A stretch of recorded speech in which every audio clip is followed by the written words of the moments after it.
Good afternoon. I did it right this time. Good afternoon, everyone. Pastor Micheal Spencer with Empowering Pastors and Leaders. We have both because we have both. We have both business leaders as well as pastors and ministers and those that are leading departments and leading your families, if nothing else. You can always become a greater leader. You know, that's the great part is God has already instilled inside of every single individual that leadership is part of who you are. You might not be leading masses of people, but you'll be leading your home. You'll be leading organizational structure. You'll be leading something in your life. So maintaining and growing your giftings is essential. Without doing that, then you're always going to fall behind and never truly fulfill the purpose for your being. And I was just telling my staff, I made it this morning all the way from Canada. I was up in New Brunswick. I want to give a shout out to Pastor Phil and his wife, Jamie. We were just with them in New Brunswick, St. John, and got stranded in Toronto. And this morning we were up at, I was awake at 2:30. I think my wife was awake at 2:50 to be on the airplane this morning to be here with you. So if it's good enough for us to make sure it's important, it's good enough for you to make sure it's important and to make sure that you're here every single week investing in your own life. Today we have a phenomenal guest, and I'm excited because there are a few people that really mesmerize me. I just want to explain that. This man mesmerizes me. Now let me explain what that means to me. I have met people that are very good at different things, but it's very rare to find somebody who's good at a lot of things. I'm not just talking good, but I'm talking really good. I have yet to find a man, and there was only one other individual, I think I told you about that, one other individual that I met who could do many things and do them well. Mr. Ron Lerner, I have found, can do so many things. I'm not talking like broad spectrum. I'm talking intricacies, as well as his leadership skills to be able to take us on a great adventure today on what principles were the most important to him as he was leading an organization. He was leading, and I'm not going to give the name of the company, but he was the manager, correct me if I'm wrong, the plant manager of a large plant that was local as well as in other locations, and helped build the organization, helped actually build the building as well. And so it's important that you and I strap ourselves in. He loves Jesus, and he's going to teach us some principles that will enhance us, grow us, mature us. And remember, this is very important. This is what I always teach. If you can grasp one principle, just one principle, and apply it to your life once a week, that's 4 a month, that's 48 a year. If you could just do 12 a year out of the 48, man, you are like so unique. Most people are no different than who they were 5 years ago. So if you can take one principle that Mr. Ron Lerner is going to share with you, I guarantee you it will enhance you. Why? Because if you ever get to know him individually as a person, as well as in his leadership skills, you are also going to be mesmerized. So I want to encourage you, can you give us a warm welcome to Ron Lerner?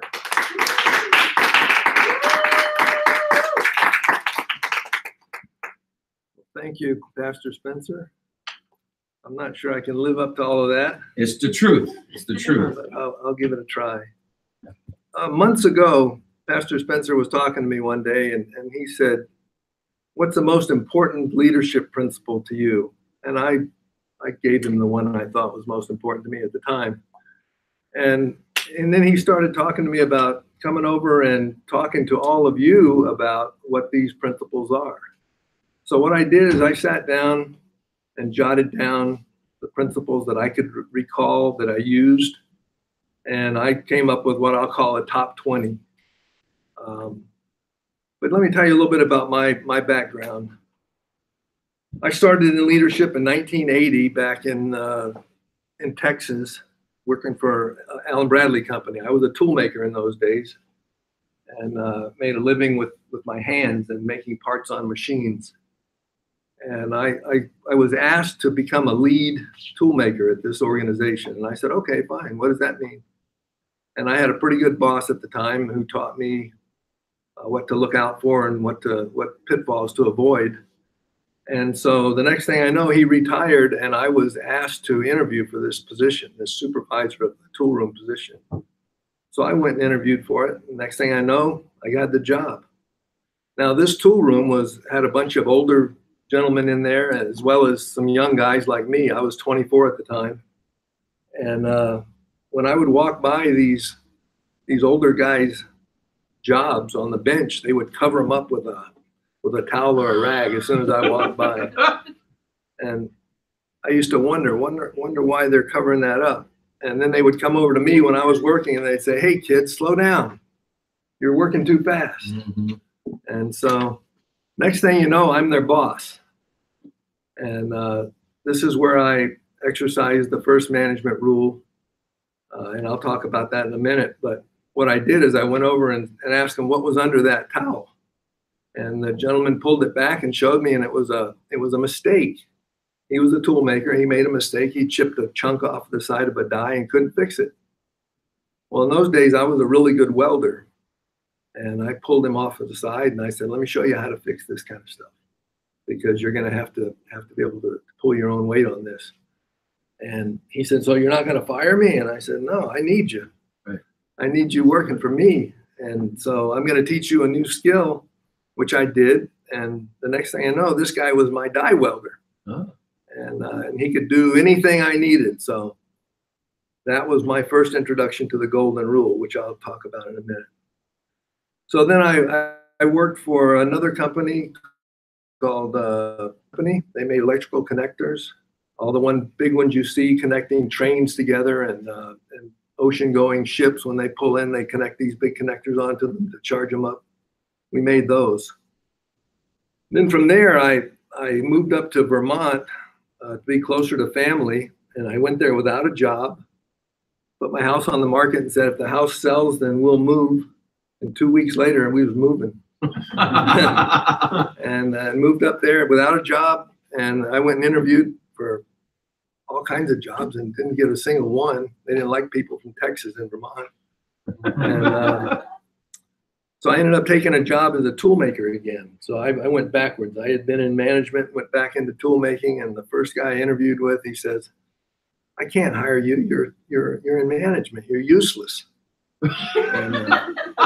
And I said, "Well, give me a shot, because this is the only shot I've got." And he pulled out this complicated print.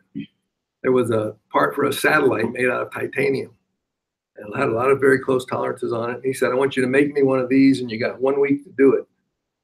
I said, "Okay, that's the best shot I got. Let me have it." So he gave me the print, the piece of material to make parts out of, and I made him a part in a day and a half. And I made a spare one and put it in my back pocket, just in case. So the end of the week comes, and I went up there and showed him my part, and he said, "How long did it take you?" And I said, 2 days. And it passed the QA inspection. And he says, "Well, now I got a real challenge for you." He said, "I need another one in 1 day." I reached in my pocket and pulled my part out, and I said, "Here you go." That's hilarious. I love that. And he says, "Well, where'd you get that?" I said, "Well, I figured I might mess one up, so I made 2. Anyway, in a few weeks, he had me as the shop supervisor in his shop, and I worked in there for a while. And later on, he messed up with the bank, and the bank closed the shop, and I was off searching for jobs again. So next thing I know, I'm moving back to Texas to work for a company called Robert Shaw Controls. They hired me to be a superintendent of machining, and they had a plant with 1,500 people in it. And the side I was managing was the machining side, because I had a background in machining, and there was about 800 people in there. And I had a bunch of supervisors and engineers working for me. And that's going to be the subject of one of my principles here in a few minutes. So I went from there. When they started to move all their production to Mexico, I went from there to a company called Synthes. Mm-hmm. And that was in 1993, down in the Pennsylvania, Philadelphia area. And I went in there as a supervisor, and within a year, they had me as a plant manager. And then later on, 20 years down the road, a company called Johnson & Johnson bought Synthes.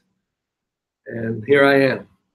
I'm not working for them anymore. But it was a good job. So So let me start with the first principle that I've applied, and probably the most important one. I'm sure you've all heard of the golden rule. Mm-hmm. Who in here knows what the golden rule is? Anybody? Yep. Treat others the way you want to be treated. Yeah, do unto others as you would have them do unto you. And that's probably the number one management principle that anybody can talk about. And the instance I was talking about with the gentleman in Alan Bradley with his towel covering up the part, that was my first introduction to the golden rule, and a very good one, because that actually helped a lot. It helped him, it helped me, it helped the company. Everybody won in that particular instance. The second one I've noted here is to rub elbows. Anybody know what I mean by rubbing elbows in a leadership position? Do the work alongside with them and not just tell them to do the work. That's partial. What it really meant to me is going out into the plant or into the shop, or in your case as a pastor, going out into the church, into the congregation, and getting to know people, talking to them, because these are the people that are gonna make you successful or unsuccessful. That's right. And the most interesting experience I had rubbing elbows was when I worked with Daniel Whitehead Company. I was in charge of production in Juarez, Mexico, as well as El Paso, Texas. It was two different buildings. And when I first got the job, of course, I walked over there into the Mexican plant and started walking around trying to talk to people. I knew this much Spanish, and they knew about that much English. So we managed to put some discussions together. But one day I was there, and one of the lead guys came in all excited and said, "Come on outside, we want you to play basketball with us." Well, I love to play basketball, so I was all over that. I took my tie off and my jacket, and I went out there, and we lined up, started the game. Somebody knocked me flat on my tail. And they all kept running, and no one even looked back. So I got up, dusted myself off, and got back in the game. And next thing I know, I get knocked flat down again. And I asked the guy, I said, "Do you guys always play like this?" He said, "No, this is Olympic rules. We can't play those American rules. They're for the sissies." So I learned a different style of basketball from these guys, and I played with them all the time. And next thing I know, they opened up. They were willing to listen to me. They were willing to do what I wanted them to do. And it was really all because I just went out and rubbed elbows with them. I rubbed elbows with the pavement a lot too. So that leads me to number 3, and this is another very important one. Nothing happens without your workers. Nothing happens without the people that are working for you. Yeah. And you can see that here in the church on Sundays with all the people doing all the various jobs and responsibilities. And of course, I saw that in the factories and the shops I worked in. If the people do the work, it's going to happen. That's right. In most cases, the management team and the leadership are capable of doing the work that the workers do. It's rare that people even understand what the workers do. It's true. So along with that same principle, this is another one that this goes right with this one. Give away the credit to the team. Yeah. You know that in leadership positions, you're going to get credit for everything that goes right and everything that goes bad. So give that credit to your team. Yeah. You know, make them feel good about it because they're the ones that did the work. Yeah. Here's one that most of you, I'm sure, are familiar with. Never ask anybody to do something that you wouldn't do yourself. Mm-hmm. That's especially true in manufacturing environments where there's a lot of dangerous things going on, and you have to make those things happen properly to get the job done. But I'll give you one that tickled my fancy at the time. When we built the new plant here in the New York area, we put a big parking lot out there for all the employees to park in. We also put an overflow parking lot further out in the field because when they have to snow plow, you got to move the cars. When there's a shift change, you have to overflow into the parking. And I had heard through the grapevine that some of the employees were a little upset having to walk 300 yards to the plant every day from the parking lot. Well, the overflow parking lot was probably 400 yards from the plant. So I immediately took my parking place in the farthest corner of the overflow parking lot. And every day I walked in and I'd talk with some of the employees and I'd ask them how it was going. And they'd say, well, where are you parked? And I'd say, I'm parked in the executive parking lot. That's the one way out there in the corner. There's 5 or 10 spaces waiting for everybody. So they got a kick out of that, and they didn't complain about the parking anymore. So, of course, credibility is a big issue. You've got to keep your word. And that's all you really have is your credibility. Now, I had a situation here where I had 2 employees, one manager and one supervisor, that wanted to take the same promotion into a warehouse manager type of a position. And I ended up awarding the job to the lower salaried person, which was the supervisor.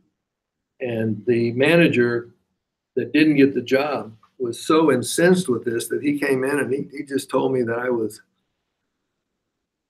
discriminating and that what I did can't be legal.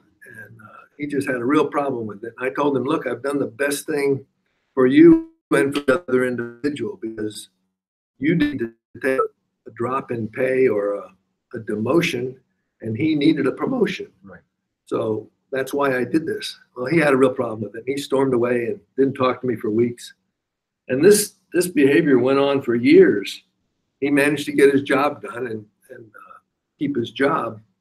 But it wasn't until 5 years later he came to my office one day and he knocked on the door and he came in and he said, I just want to apologize for the last 5 years. Wow. And I said, really? He said, yep. He says, if I'd have gotten that job, it would have been a demotion. It would look bad on my resume. And I said, well, those are all the things I told you. He said, well, you were right. And he said, I just really wanted to tell you that. And so the reason I mention this is that I kept my word. I didn't change my mind and give the job to the other person who was complaining. I followed suit and kept the other individual in the job. And that plays right into this number 6 here. Don't waffle. And if you do, fix it immediately. Yeah. There are situations where I waffled a couple of times. And what I mean by that is I had to come back with a different explanation or a different story. And the one I'll relate to you is I had a meeting with the factory and I announced to them the value of their bonus units.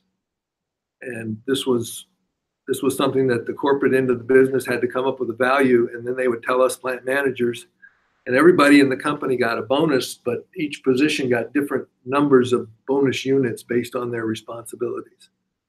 So I got up and had a plant meeting and told everybody what their bonus was worth this year in the unit value. And as soon as I got back to my desk, my boss called me and said, we've changed our mind. We're taking $1 off of that bonus unit. Ooh. And I said, you got to be kidding me. I just announced it to the plant. And we were all told to make the announcements that day. So I got the plant back together and I told them that there had been a change in the bonus unit. And I lost so much credibility in that meeting because I had already given them my word. Right. They were already figuring out what new car they were going to buy or whatever they were going to do with that bonus. And it took years to recover from that. But once again, if you do waffle, you've got to take care of it right now. Right. You don't let that sit and fester. Number 7, when you deliver bad news, there's ways to do that and ways not to do that. But number 1, strictly go by the facts. That's not the time for opinion. And as you know, if you're in a management or leadership position, you can't always tell the folks everything. That's right. There are things that have to remain confidential. Mm-hmm. So when you've got to deliver the bad news, you just got to make sure that you've got the facts straight. And The next one is promises. And I put threats in parentheses. I don't know how many of you worked for major corporations, but they all had the same thing to say about threatening an employee with some kind of discipline. You had to say the same thing all the time. And Jennifer knows this by heart. This could lead to further disciplinary action up to and including termination. That's all we could say. I couldn't go up to Mike if he did something wrong and say, you're fired. Right. I did not have that authority. Most people do not. If you own the business yourself, you probably have that authority, but your lawyer might tell you otherwise. So you got to make sure that if you've got some threat or some promise to make to somebody, that you can keep it. Because there's nothing worse than promising somebody something and not being able to follow through. It's true. Number 9, tough decisions always have winners and losers.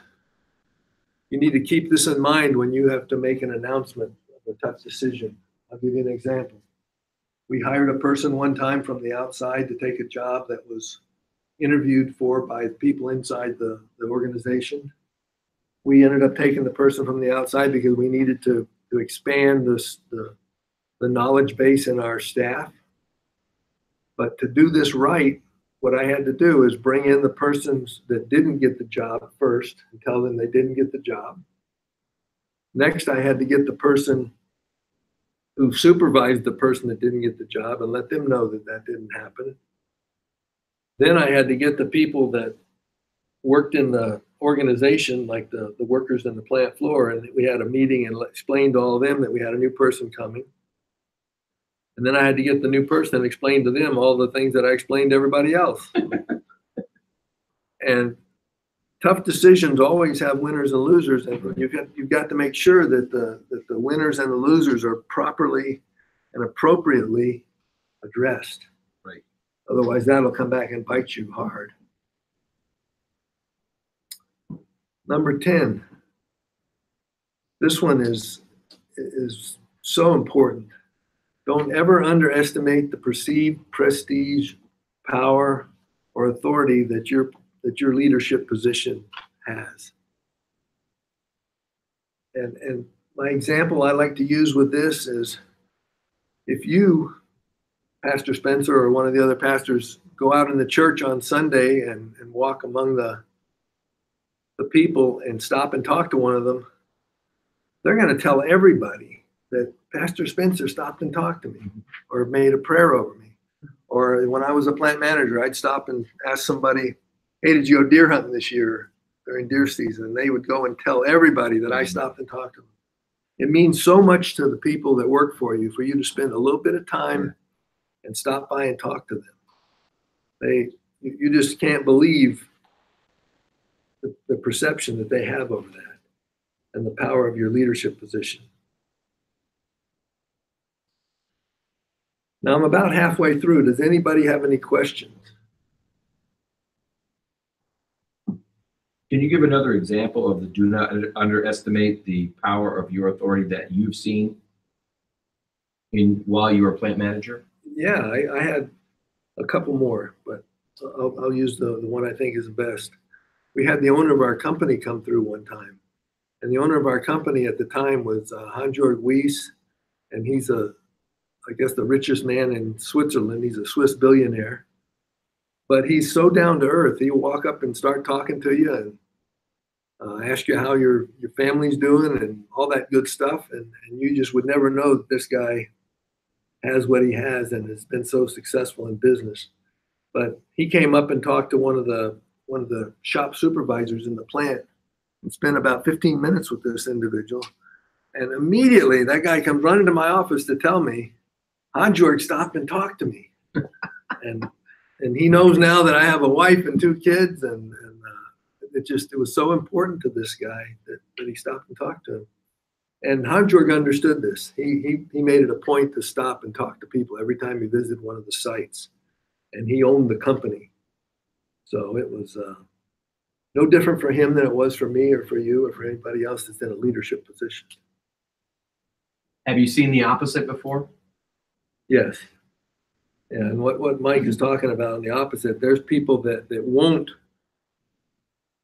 will not step down from their pedestal and spend time talking to you, the individual in the business. They will only talk to the leaders, and you know who they are. Mhm.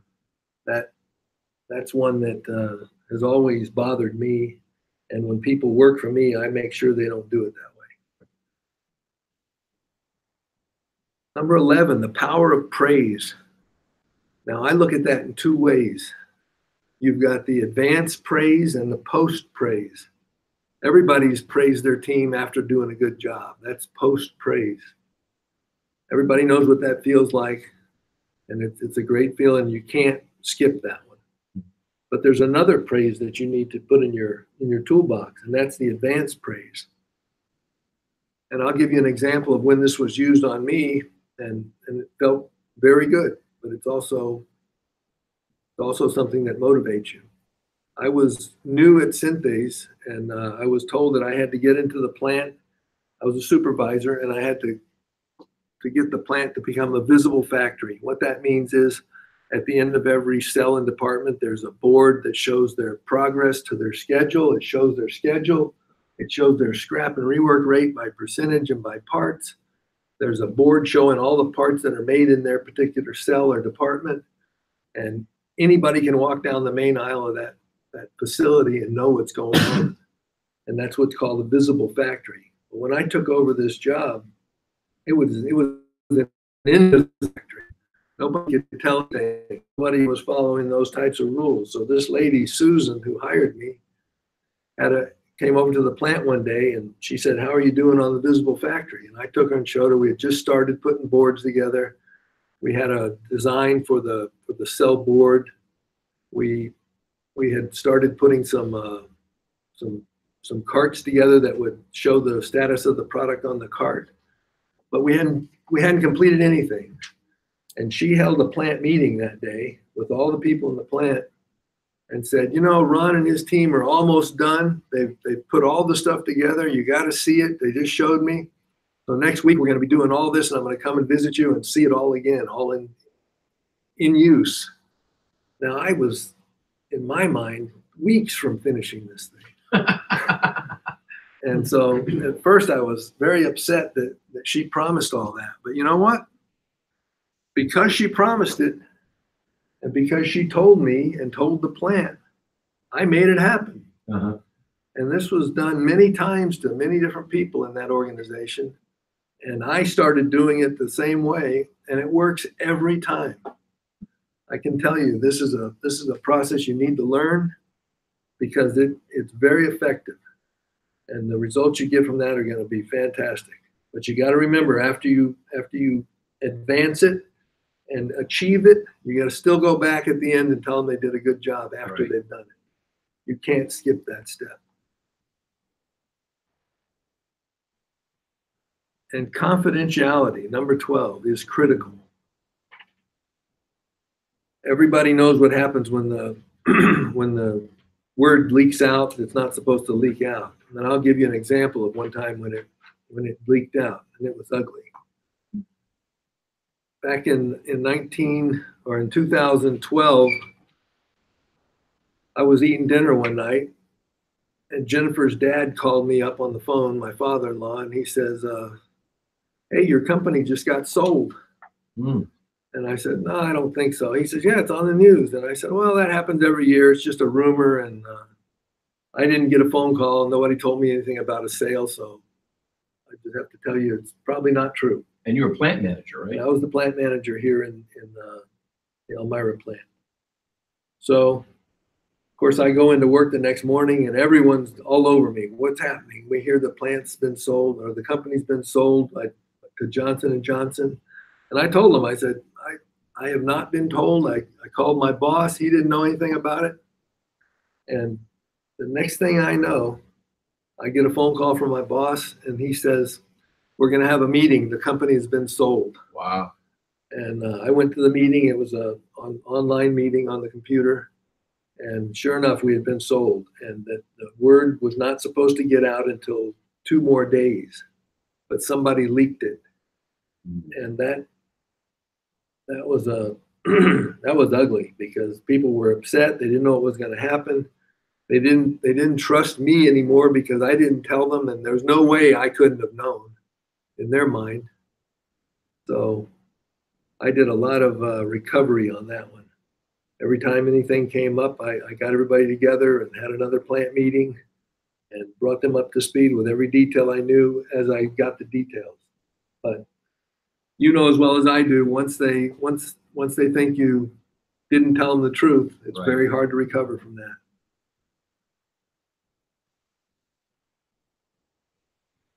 Question. What would you suggest based on your experience? What do you do to recover from that? That's a good question. You communicate and you over communicate and you continue to tell the truth and be honest with people.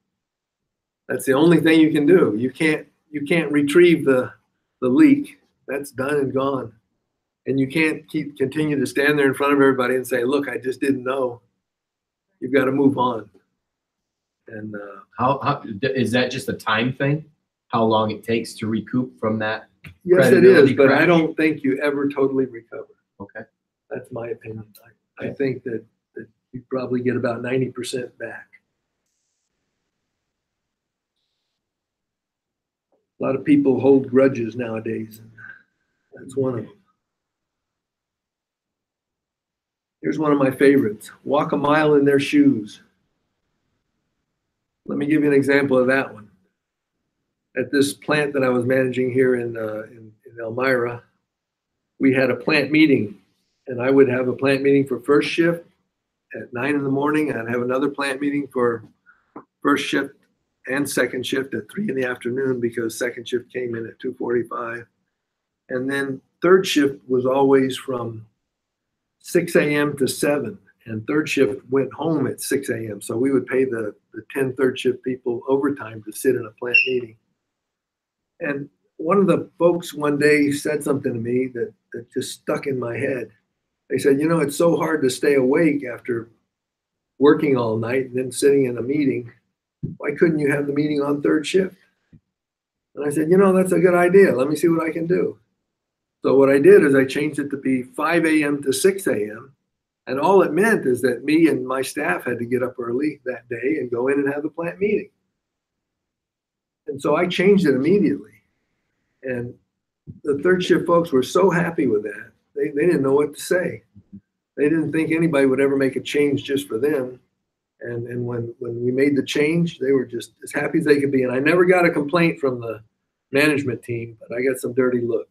I don't think they liked getting up at 3 in the morning to make it to work at 5 a.m. But anyway, we did that. Another one of my favorite ones is taking one for the team. You've probably all done that at some point in your career as a leader or taking a hit for the team. But let me tell you about one that was really funny. We had a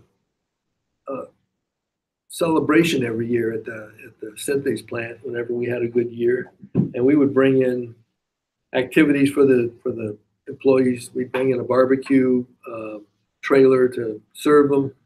We'd bring in some of the little carnival things where you throw the ring, and then one day we decided to bring in a dunk tank.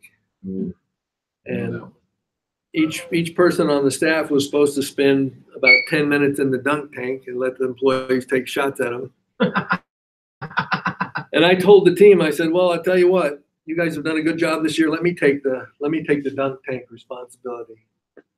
And so I did, and I sat on that bench in the dunk tank for probably almost an hour, and nobody hit the trigger. They had the softballs, and they were throwing them, they were missing.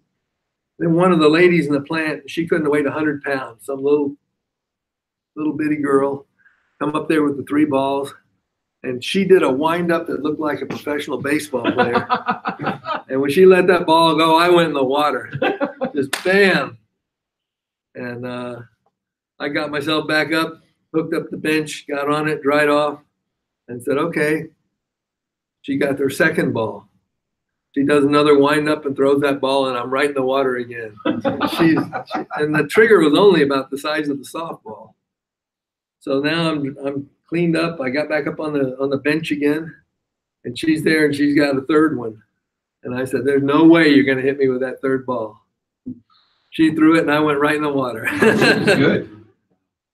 And so for months after that, even years, every time she walked by, she says, you been in any dunk tanks lately? But that's one of my favorite ones. And the team, of course, appreciated it. I think they got more of a kick out of it than anybody else, though. Another thing is when you give more than expected, that always is deeply appreciated by the team and by the employees. And even little things mean a lot.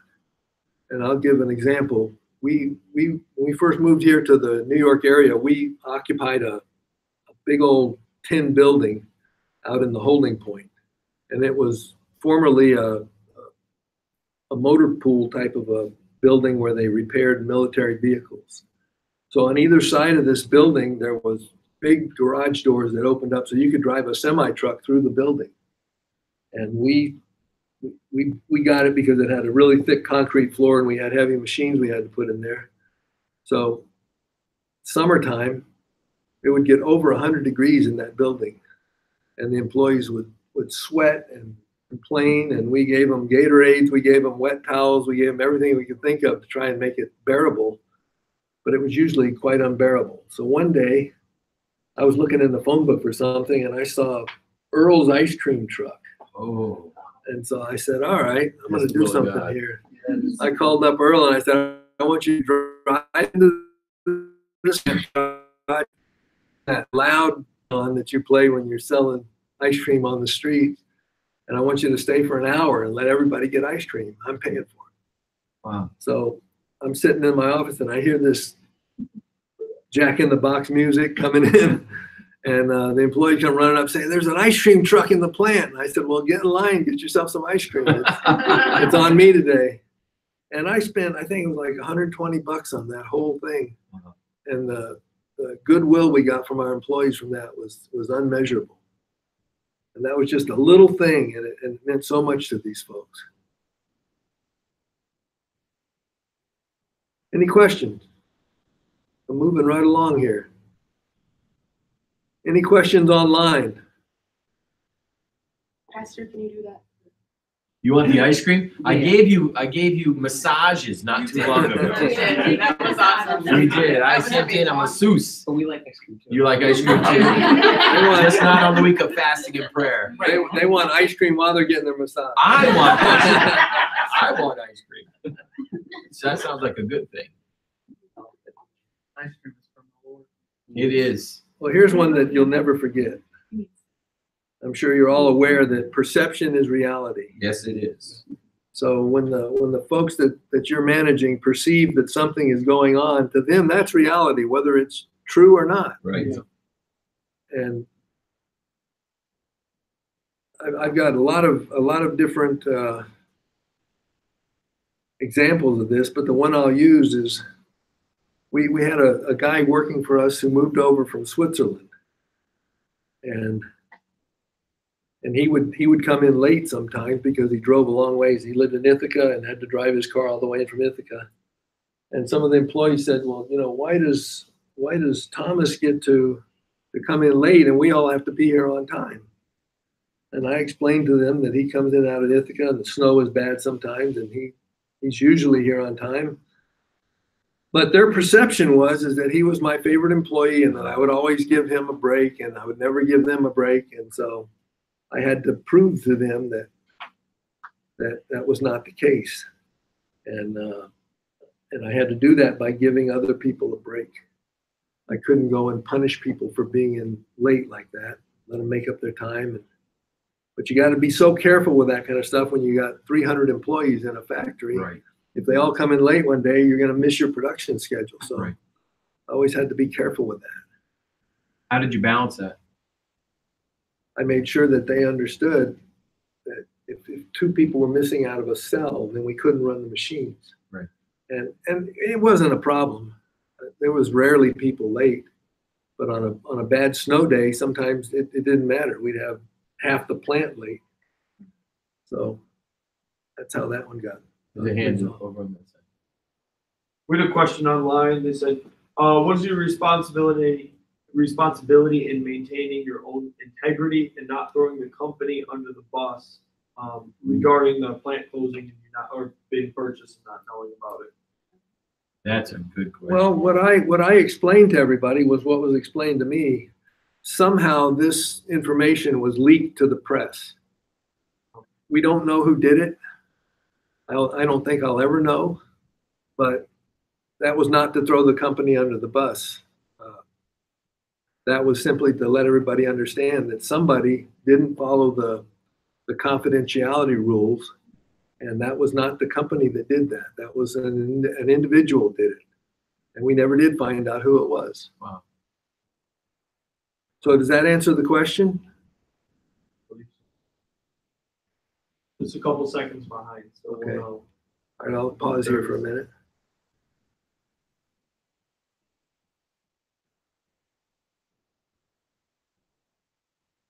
How many years did it take you to develop these skill sets? Well, I did this. Were you trained, or did you just have to learn them the hard way? Both, but I'll tell you when it started. I was the oldest of three brothers. And when I was 10 years old, I used to beat heavily upon my brothers. Oh, that is not nice. Yeah, but it's true. How many in here are big brothers? You know what I'm talking about. Great training. But that's when it started, and of course, at each company I worked in, they were constantly doing management training.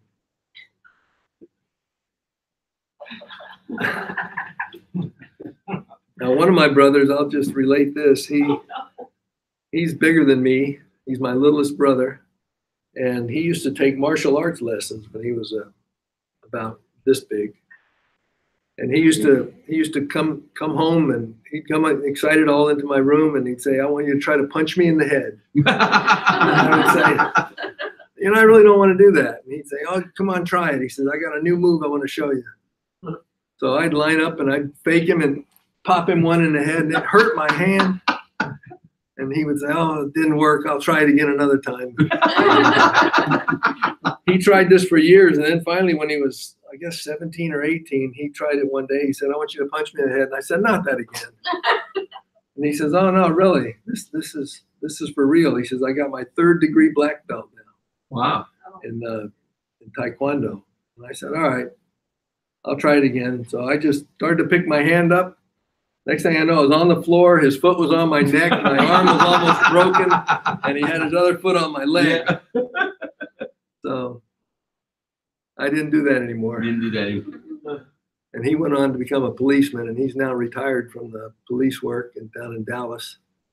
And he could take care of himself after that. Yeah. And him and his wife are in ministry work now, Oh, that's really cool. ministering to other policemen and their families. Yeah, they have a thing down there around the United States. called Bless the Badge. Oh, that's really cool. Phenomenal. Okay, so the next one here I want to talk about is have appropriate distance with your direct reports. And what I mean by that, and I'll just cut right to the chase, you can't manage your best friend. Right. And so I'm not saying you need to keep a big gap between you and everybody that works for you, but you just have to draw a line and not cross it. And I don't have any examples of that. I've not been down that road.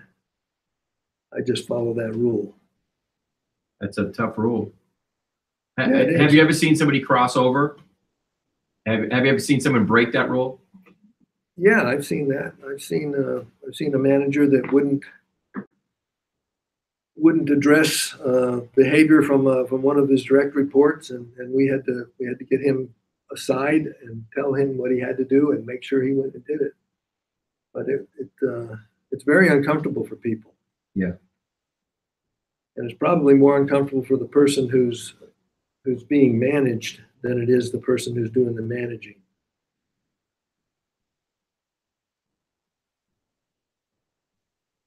Now this one is an HR issue, but this is one that everybody has to understand. Document, document, document. Yes. This is Jennifer's favorite rule. If it's not documented, it didn't happen. Now, Truth. When it comes to any kind of a disciplinary action or an emergency that turns into a disaster, any kind of thing like that, you need to document what happened immediately and in detail. Because if you don't have documentation for things, like I said, it didn't happen. Right. No matter how important it is to you, you've got to document it. Can I share that one with ministry, about ministry? Absolutely. What I've had to do is we have had over the past, it was called incident reports or reports, so that when you made contact with an individual, you went and wrote down exactly what you're talking about, document. Mhm. Because it only takes one accusation. Right.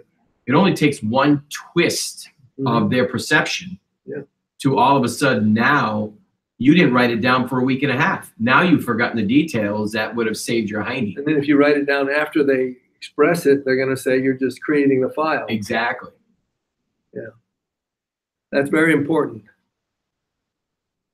And especially in ministry, everybody, $1 million lawsuit comes quick.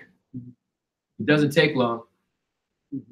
If there was one scenario where a pastor had somebody in their office for counseling, which we don't counsel here. You do biblical life management, you do no counseling. But they did counseling, and that person went out and committed suicide. And the family sued the church.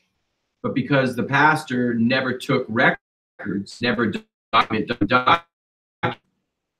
he lost millions of dollars. Yeah, that's a shame. Well, here's one you can all appreciate. As part of a leadership team, you're always on duty. Mm-hmm. When you're in the mall and one of your direct reports walks up to you and says hello, you're on duty. Be careful.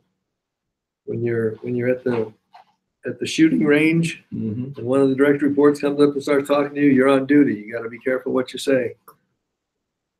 Just always remember that you're representing who you work for when you're talking to people that work for that organization.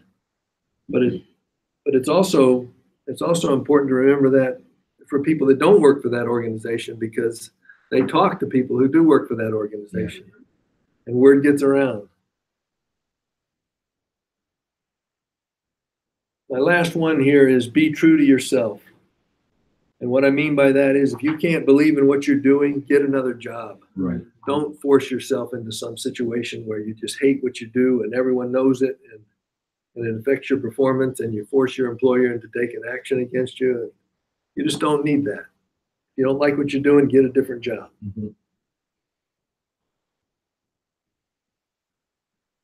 Now that's my top 20. I've got a couple of short ones here.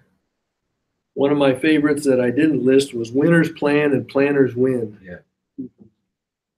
Have a plan and follow it. And then what people always say to me when I talk about that is, well, what about when the emergency occurs and you have to shoot from the hip?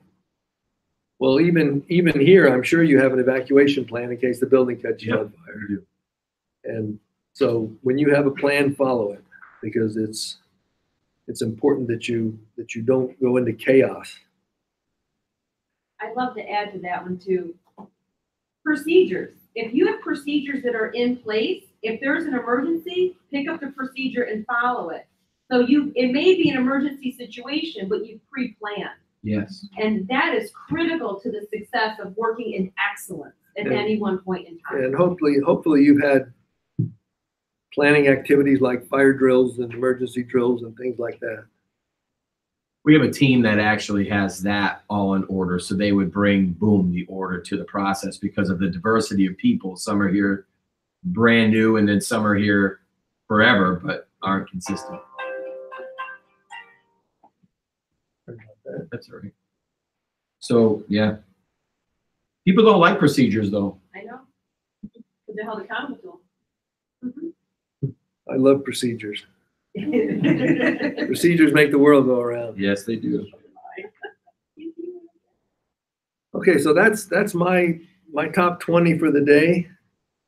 Does anybody have any that I might have missed that they'd like to show us or tell us, or?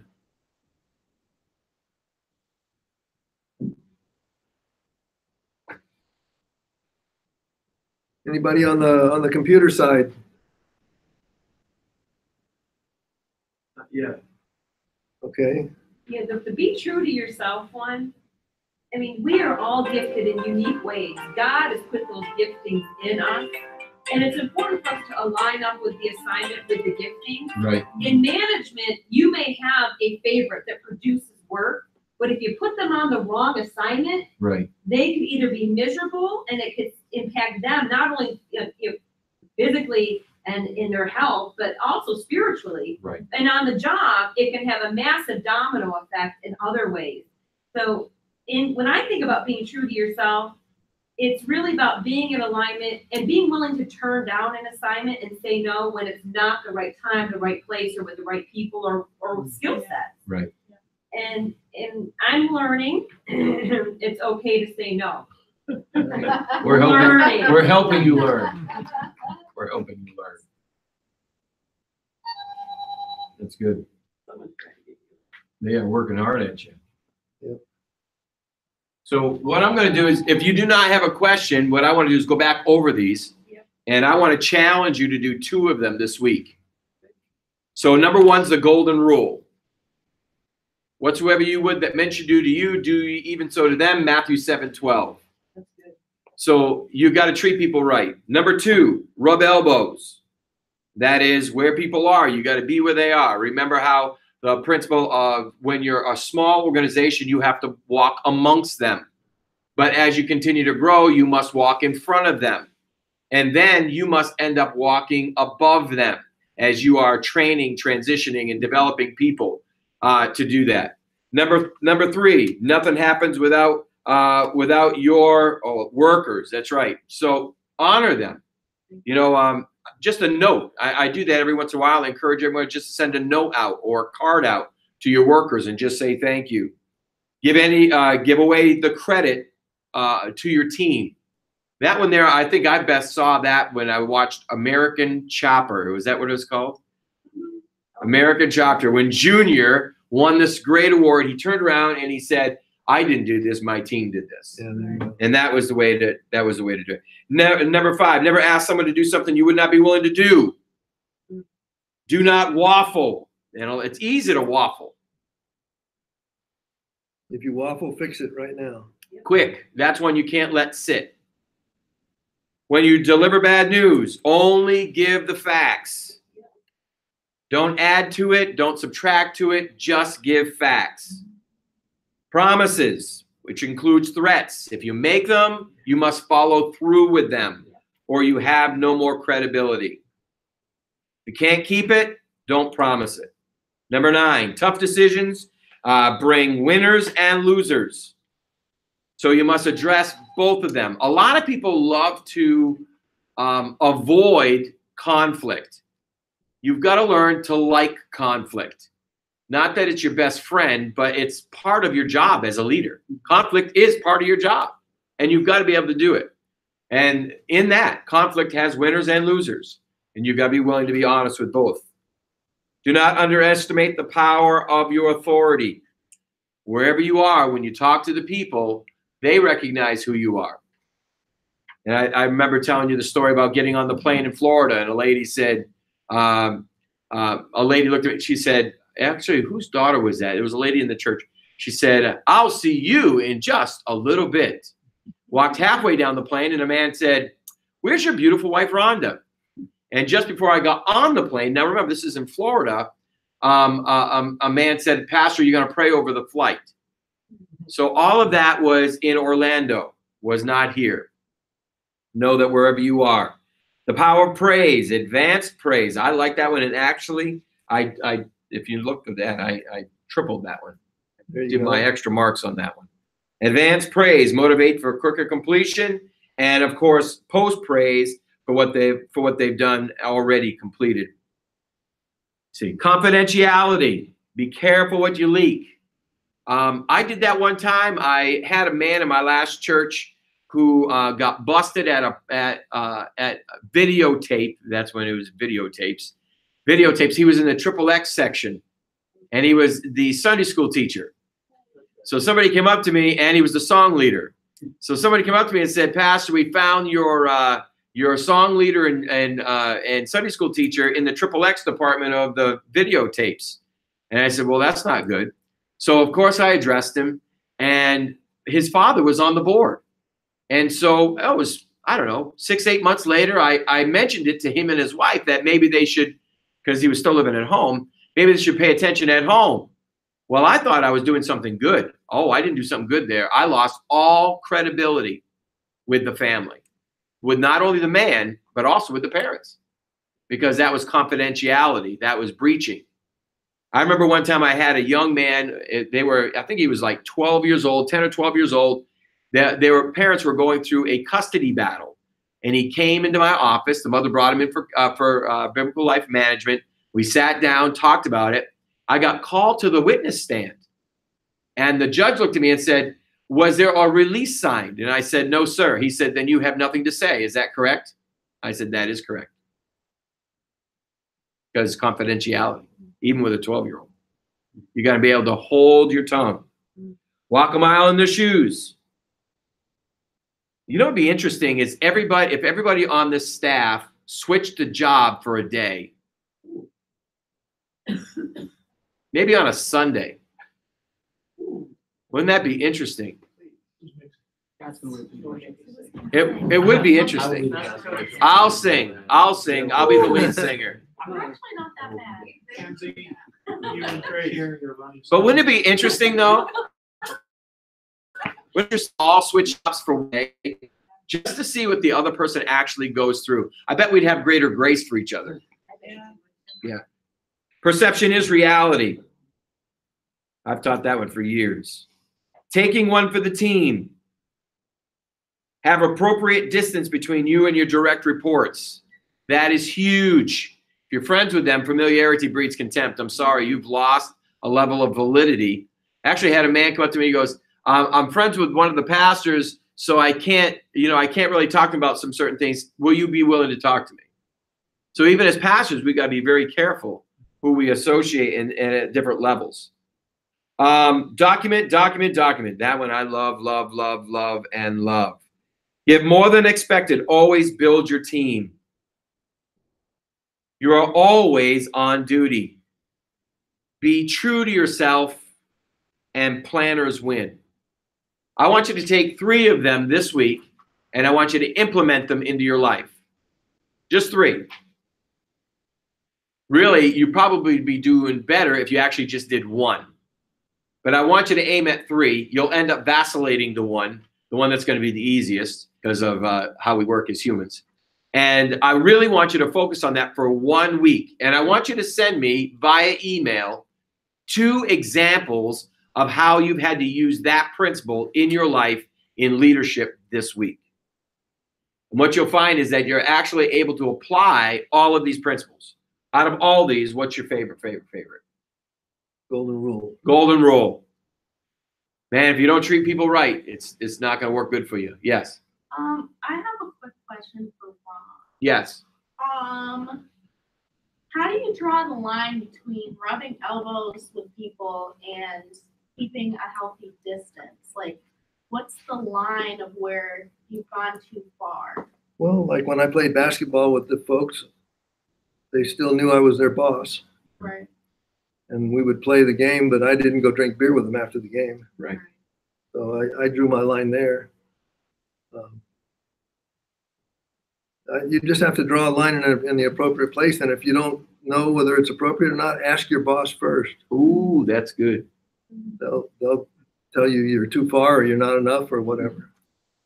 That's really good, actually. Yes. I'd just like to comment on that too. Because You need to be a little bit louder then.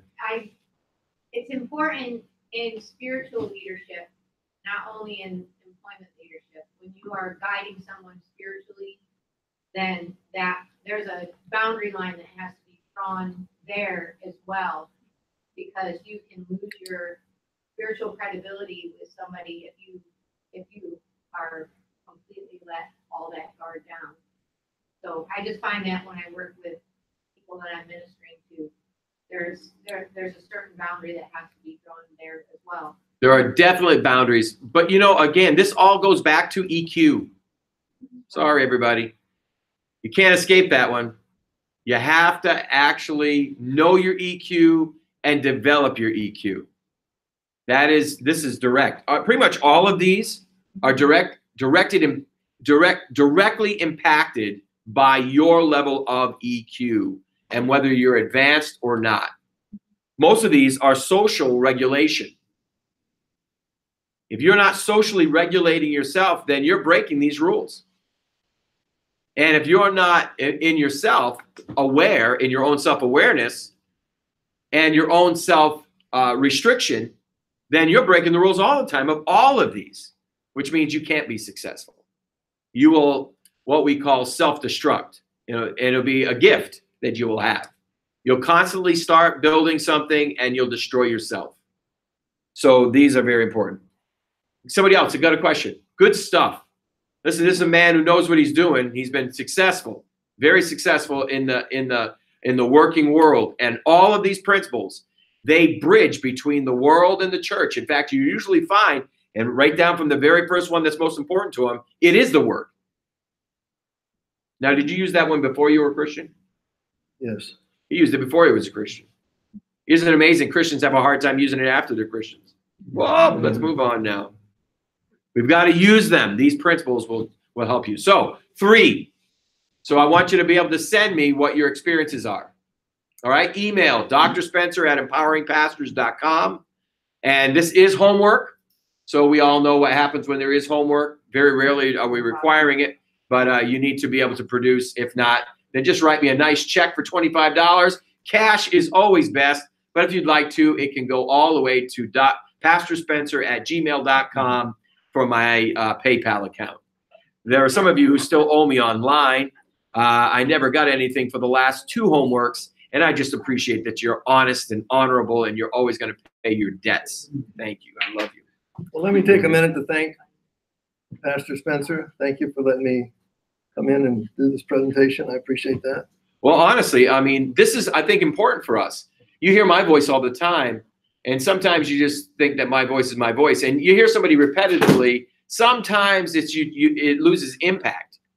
But that's why I like to bring in some very successful people. And we brought in some very successful people. Next month, actually, we'll be bringing in Greg Klur again for 2 weeks. So he oversees 40 different companies within a church in South Africa.